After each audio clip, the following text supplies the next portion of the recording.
Okay mga bossing, ngayon para do sa mga gusto mag-order sa atin ng full set ng pang Mio Sporty. Marami kasi yan nagsasabi natatama daw dun sa may pinaka-speedometer, yung pinakalikod ng ating Bull Vision. Kaya naman nga ngayon mga bossing ay pakikita ko po sa inyo kung gaano lang siya kadaling install at hindi po kayo magkakaroon ng problema. Maging yung sakit nga ng ating mismong ilaw mga bossing ay plug and play na lang din. Parehas lang din po to ng sa stock, color coding pa din. At syempre, lagi ko nga sinasabi sa mga gusto mag-order, siguraduhin lang po ninyo na naka-battery operated ang inyong mga unit. At mas maganda nga kung naka-full wave na ang charging system ng inyong mga Mio Sporty para hindi kayo magkaroon ng problema sa discharge, lalo na kung aabutin kayo ng mahabang biyahe. At matapos nga nating ma-install yung ating tatlong wire, eto ipapasok na nga natin mga bossing yung ating mismong headlight. At dito nga mga bossing ay pakikita ko rin sa inyo kung gaano kapit mga bossing yung ating lock ng ating mismong cowling. Fit na fit mga bossing, gaya lang ng sa stock at hindi po siya kawang-kawang. At syempre, ito yung importante, fully adjustable pa rin nga mga bossing yung ating mismong headlight. Matapos nga nating maikabit yung ating headlight, ito naman tayo mga bossing, light check naman tayo. So yung napakabit nga pala ditong mga ilaw mga bossing ay yung ating Bull Vision na tricolor. At kung paano naman paganahin yung tricolor mga bossing ay napakasimple lamang. Patay buhay nga lang po ng ating pinaka on off switch ng ating headlight at kusa na rin nga po siya mag-iiba ng kulay. Kaya naman doon sa mga gusto mag-order mga bossing, PM lang po kayo sa akin. At syempre kung naka-H4 naman po yung inyong mga headlight, meron tayong headlight bulb dyan sa ating yellow basket.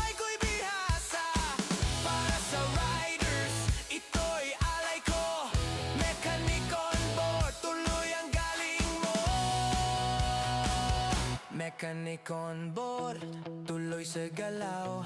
Sa bawat content, may bago kang baw. Mechanic on board, wag ka bibitaw.